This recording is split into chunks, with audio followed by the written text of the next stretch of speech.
रात उसी खामोशी में डूबी थी जहां एपिसोड 1 खत्म हुआ था। कमरे का अंधेरा अब एक साये का आकार ले चुका था और आरव को घूर रहा था। उस साये की आंखें गहरी थीं, जैसे किसी खाई का तल जहां रोशनी कभी पहुंच ही न पाती हो। आरव कांपते हुए बोला, तुम कौन हो और मुझे क्यों पीछा कर रहे हो? साया हल्का सा हंसा, उसकी आवाज खोखली और ठंडी थी। क्योंकि तुमने उसे देख लिया है। नायरा को? आरव पीछे हटते हुए बोला, नायरा में क्या बुराई है? साया गुर्राया, उसकी असलियत जानोगे तो खुद उससे दूर भागोगे। उसी वक्त कमरे का दरवाजा अपने आप खुला और नायरा अंदर आई।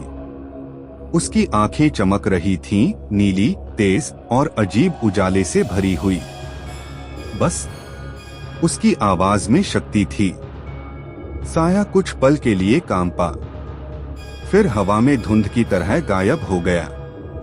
आरव स्टैंड खड़ा था।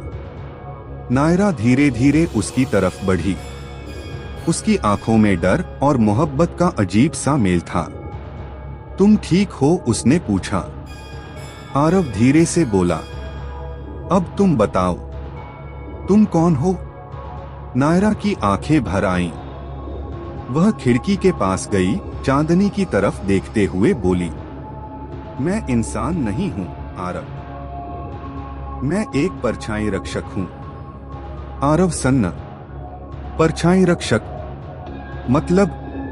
हम वो होते हैं जो अंधेरे और इंसानी दुनिया के बीच संतुलन बनाए रखते हैं। तुम जिस साये को देख रहे थे वह काली छाया है। वह हर उस इंसान को खत्म करती है जो हमारी दुनिया को देख ले। आरव हिल गया। तो फिर मैं कैसे बचा? नायरा ने उसकी तरफ देखा। क्योंकि मैंने तुम्हें बचाया। क्यों? आरव की आवाज टूट गई। क्योंकि? नायरा की आंखों में चमक भर आई। मैं तुमसे जुड़ चुकी हूं। मेरी शक्ति तुम्हें पहचान चुकी है और अब मैं तुम्हें खोने नहीं दूंगी। असली समस्या शुरू होती है। अचानक बाहर से तेज चीख गूंजी। पूरा इलाका अंधेरे में डूब गया। लाइट्स एक एक कर बंद होने लगी। नायरा चौंक कर बोली, वह आ गया। कौन? नायरा ने धीरे से कहा, काली छाया का स्वामी। सड़क की तरफ देखते ही आरव ने देखा। एक विशाल सा काला धुआं हवा में घूमता हुआ उनकी तरफ बढ़ रहा था। उस धुएं के अंदर लाल आंखें जल रही थीं। नायरा ने आरव का हाथ पकड़ा। मेरे पीछे रहो। अगर मैं फेल हो गई तो तुम्हारी मौत तय है। आरव ने उसका हाथ कसकर पकड़ लिया। नायरा हवा में उठी। उसके चारों ओर नीली रोशनी घूमने लगी। अंधेरा और नायरा की रोशनी आपस में टकराई। धमाके हुए। धुआं फटा। आकाश कांपने लगा। छाया स्वामी गरजकर बोला, नायरा, तुम एक इंसान के लिए अपनी दुनिया के खिलाफ जाओगी? नायरा ने गुस्से से उत्तर दिया, वह मेरे लिए सिर्फ इंसान नहीं है। अंतिम युद्ध। छाया स्वामी ने काले भालों जैसा अंधेरा फेंका। नायरा ने रोशनी से उसे काटा, पर हर वार के साथ नायरा कमजोर होती जा रही थी। आरव चिल्लाया, रुको नायरा। नायरा चीखी, आरव दूर रहो। लेकिन बहुत देर हो चुकी थी।